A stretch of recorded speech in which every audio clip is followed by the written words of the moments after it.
Lalu ke bola lain. Mau gerak.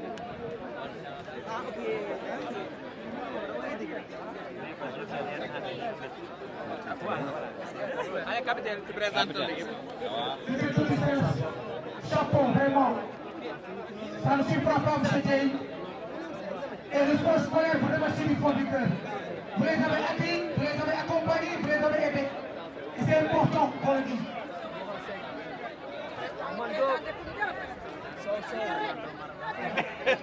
Capitaine, vous restez. Capitaine, vous restez.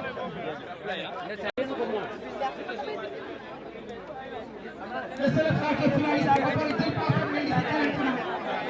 Capitaine, veuillez là.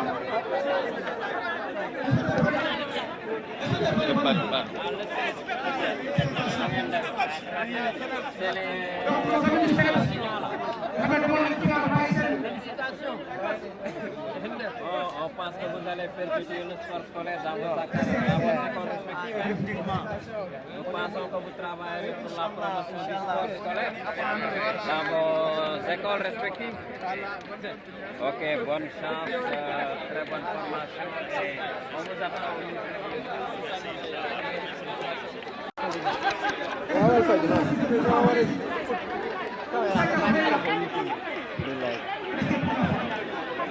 Moussa Dia, chef de la division des sports et des activités de jeunesse au ministère de l'Éducation nationale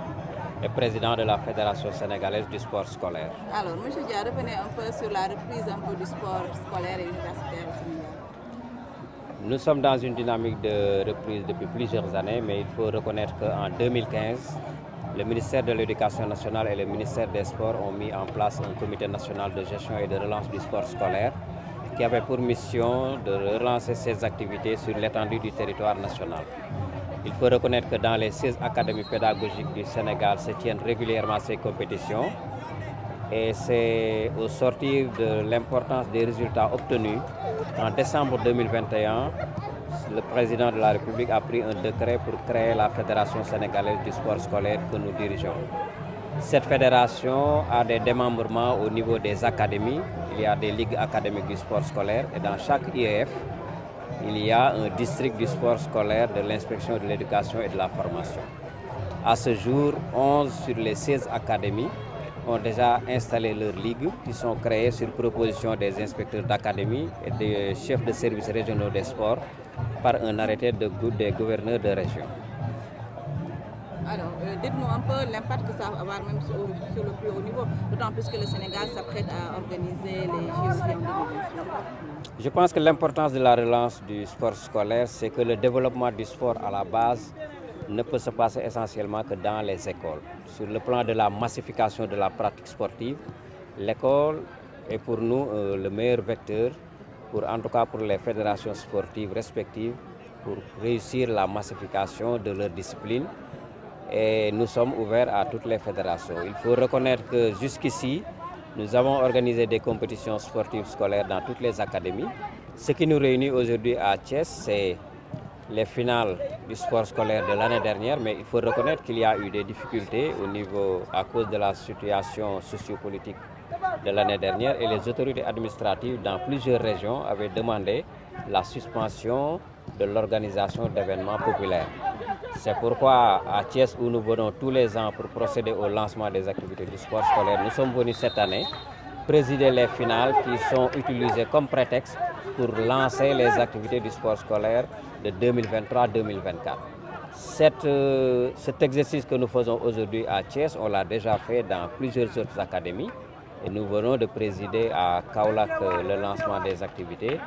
Il est prévu aujourd'hui même le lancement au niveau de l'académie de Matam et dans plusieurs autres académies du Sénégal. Les activités ont été lancées et nous pensons qu'au retour des fêtes de Noël, les compétitions sportives vont battre leur plein dans toutes les académies du Sénégal. Comme vous l'avez dit aussi, nous avons des résultats très probants qui nous ont permis, en partenariat avec quelques fédérations, d'organiser des activités au niveau national. C'est le cas avec la Fédération sénégalaise de football qui nous a permis depuis 2 ans déjà d'organiser le championnat scolaire africain qui, au sortir de cette compétition au niveau national, nous permet de désigner une équipe en garçons et en filles U15 qui vont participer à des compétitions au niveau de la zone UFOA pour ensuite participer au championnat scolaire africain. Ces compétitions nous ont valu beaucoup de satisfaction en nous permettant de nous ouvrir au monde extérieur, mais aussi de mettre à la disposition des écoles sénégalaises du matériel de qualité. Je rappelle que pour la première participation, nous avons mis plus de 1000 ballons de compétition FIFA de la Coupe du Monde au niveau des établissements. Et l'année dernière aussi, nous avons mis les ballons de compétition offerts par la CAF dans l'ensemble des circonscriptions pédagogiques du Sénégal. Bonjour, Madame Diop, Hadissa Diop, secrétaire générale de l'inspection d'académie de Thiès. Alors, Madame Diop, on a vu aujourd'hui le CC-Foot, hein, comme ça qu'on l'appelle, les jeunes de l'INEFJA qui ont participé à cette finale. Pourquoi avoir initié cela? Alors, je pense que c'est une initiative qui ne date pas d'aujourd'hui, parce que Thiès a la particularité d'abriter l'INEFJA, qui développe l'éducation inclusive, mais également le sport inclusif. Et nous avons expérimenté CC-Foot depuis des années, et cela nous a valu des résultats vraiment satisfaisants. Vous avez vu donc cet après-midi des jeunes pensionnaires de l'INEFJA jouer au football. Et cela quand même montre que quel que soit le handicap que l'on peut porter, on peut toujours faire des activités comme les autres élèves. Et cela se développe à Thiès au niveau de l'INEFJA grâce à la perspicacité et à l'expérience des professeurs d'EPS, d'éducation physique et sportive de l'Académie de Thiès. Madame, je crois que l'inclusion ne sert pas seulement aux handicapés. Ouais. Nous avons vu aussi la gente féminine jouer. Oui. Alors là, c'est la dimension égalité femmes-hommes. On peut dire qu'avec cette dimension égalité femmes-hommes, aujourd'hui, il n'y a pas de discipline fermée aux filles et aux femmes. Et j'en veux pour preuve l'équipe féminine du Sénégal qui nous a valu des résultats satisfaisants. Et l'école constitue une pépinière, parce que l'équipe nationale du Sénégal peut plus tard puiser ses joueurs et joueuses au niveau de nos écoles grâce au sport scolaire. Monsieur Diallo a dit, à travers le sport scolaire, nous développons des valeurs telles que le fair play, telles que la collaboration, parce que ce sont des jeux qui permettent,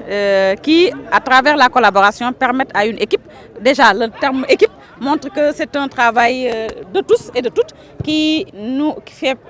permet de parvenir à des résultats probants. Donc à travers le sport, nous développons des valeurs, et à travers le projet dont vient de parler M. Dia, c'est le développement des valeurs qui vient s'arrimer et qui vient donner acte à une des priorités du ministère de l'Éducation nationale, à savoir la systématisation de l'éducation aux valeurs. Et une systématisation de l'éducation aux valeurs qui peut se faire entre extramuros comme dans les salles de classe. Et le sport scolaire est un élément fondamental qui nous permet de développer les valeurs là, traditionnelles, originales. Chef division sport et activités de jeunesse du ministère de l'Éducation nationale, jiite tamit li ñuy wax fédération sénégalaise du sport scolaire. Dañu ñëwoon tey fii Thiès pour assister ci finale yi nga xam ni académie Thiès mi ngi ko waroon a def depuis daaw, mais ñëpp xam nañ ni jafe-jafe yi nga xam ne jànkonte woon nañ ko daaw ci fin wu année scolaire bi moo taxoon kilifa yi laajoon pour ñu taxawal compétition yi ñu doon organiser. Moo tax ñoom dañu baaxoo woon at mu nekk bu ñu ñëwee balaa compétition yi di commencer ñu def ouverture ci benn cérémonie bu mag bu ñu daan def fii. Moo tax nag final yi ñu waroon jouer daaw ñu indi ko ren pour non seulement engagement yi ñu amoon ak xale yi parce que li ñuy def lépp njariñu xale yi la ci biir daara yi ñu respecter engagement yooyu mais aussi bu ñu jógee ci loolu ñu ubbi ñoom saison bi nga xam ne mooy 2023 2024 compétition yi ñu waroon a def loolu moo taxoon ñu ñëw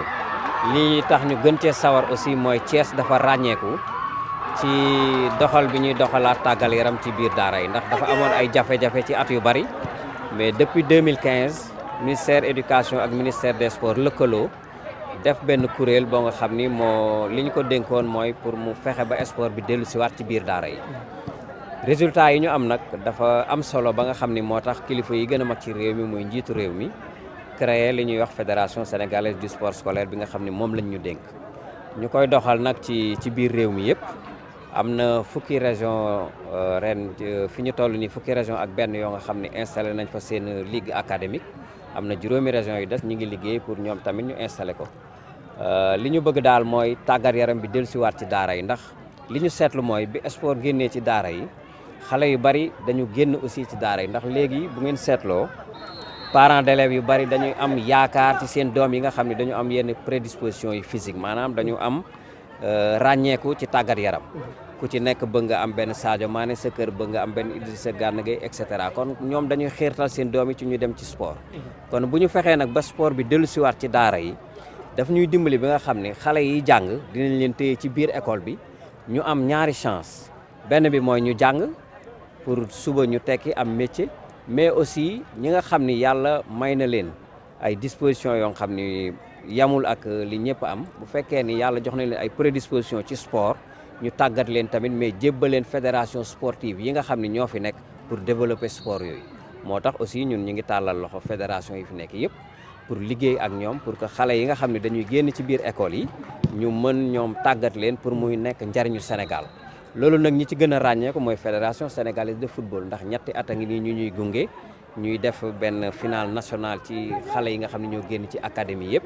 loolu di ñu permettre ñu génne ñaari équipe benn ci xale yu góor yi benn ci xale yu jigéen yi muy dem ci li ñu tuddee championnat scolaire africain loolu nag am na njariñ bu mu ñu jural ndax am na jumtuwaay yu bari yoo xam ne ñu ngi koy def ci biir daara yi te ci fédération boobu la jóge fédération boobu tamit am na lu ñu tënk ak ñoom muy benn projet bu ñu tuddee FIFA Football for School projet boobu formé nañu ñi koy def dañu defaat beneen démultiplication samedi ak dimanche bii di ñëw fépp ci Sénégal xañ na ñu ñëw Thiès ak waa fédération pour def lancement bi fii ndax li ko tax a jóg mooy dañuy jàngal xale yi jikko yu baax yi nga xam ni moo nekkoon ñun ci suñu société ci suñu aada ak suñu cosaan loolu la ñuy jàngal xale yi mais ñu jaarale ko ci football parce que xale da nga koy fekk ci li mu bëgg nga tàggat ko ci loolu pa jàngal ko yow li nga soxla kon muy ay compétence de vie yoo xam ne dañ koy jàngale mais ci football lañ koy jaarale loolu nag am na 200 écoles yoo xam ne tànn nañ leen ci Sénégal département boo dem ci Sénégal lu ma bon am na 2 écoles yu ñu fa jël écoles yooyu la ñuy commencé projet bi bu ñu formé jàngalekat yi ba pare bu ñu jógee feetu Noël incha allah dina démarrer te yaakaar nañ tamit que ni yéen presse bi ak jumtuwaay yi ngeen kii di ngeen ñu jàppale ba aussi ñu jottali loolu nga xam ne moom la ñuy jàngal xale yooyu mais jaarale ko ci sport am na tamit projet yu mag yoo xam ni Nations Unies dañ ko am ak comité international olympique muy lutte contre la délinquance mais par le sport ndax ñëpp xam nañ ni ci daara yi ak ci suñu société bari na xale yoo xam ne dañoo jàdd yoon ñu ni nañu xool nu ñu xalaate ba jubbanti leen mais ñu jaarale ko ci sport loolu tamit ñu ngi ciy liggéey ak ministère éducation ci tamit li nga xam ne moom lañ tuddee ñun éducation aux valeurs ñu ngi ciy bëgg a liggéey tamit mais jaarale ko ci sport ba en tout cas dugal ci bopp xale yi lépp li nga xam ni moo gën ci taxawaay bi ñu war a am ci biir askan wi. d'accord mais président ci wolof ci français wax nga ko nga tënkal ñu ko ci français li nga wax ni ci wolof par rapport ak. projet waxoo ko ci français. tënkal ñu ko. Nous sommes déjà en partenariat avec la Fédération sénégalaise de football. Ceci a abouti à un programme dénommé FIFA Football for School, qui est un programme qui se développe dans plusieurs pays en collaboration avec la Fédération internationale de football. C'est un concept qui est lancé au Sénégal et depuis le mois d'août dernier, on a déjà procédé à la formation des formateurs avec des experts de la FIFA. On procédera à la démultiplication, Inch'Allah, au Sénégal ce week-end, samedi et dimanche prochain dans toutes les académies. L'importance de ce projet, c'est qu'il nous permet d'enseigner les valeurs positives de notre société à nos enfants à travers des compétences de vie, mais par le football. Donc on prendra le prétexte du football pour enseigner ces valeurs positives de notre société à nos enfants. Et je pense que le résultat qu'on obtiendra, du résultat qu'on obtiendra dépendra en tout cas l'expansion qu'on donnera à ce projet. Mais pour la phase initiale, il y a 220 écoles qui sont choisies dans l'ensemble des académies et des inspections de l'éducation et de la formation du Sénégal. Je suis Madame Diop, Khady Sow Diop, secrétaire générale de l'inspection d'académie de Thiès. Je suis ici ci finale sport scolaire, finale régionale du sport scolaire. Nous avons dit que finale daaw la mais ñu def ko ren parce que l'école mënul société la en miniature maanaam dëkk la ci ndaw bu ndaw daal ndax ku nekk daf fay daje tey dañuy yor ndongo yoo xam ne dañu war a téye seen protection ak seen sécurité ba tax na daaw contexte bi mu demee woon ñu tënk taxawaloon lépp ren nag ñu yëkkatiwaat ko donc yëkkati ko ñëw fii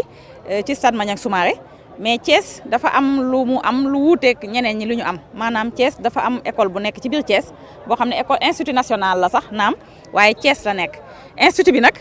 dafay dalal ay xale yoo xam ne seen bët dafa muuru ak ñoo xam ne seen gis-gis leerul donc ñooñu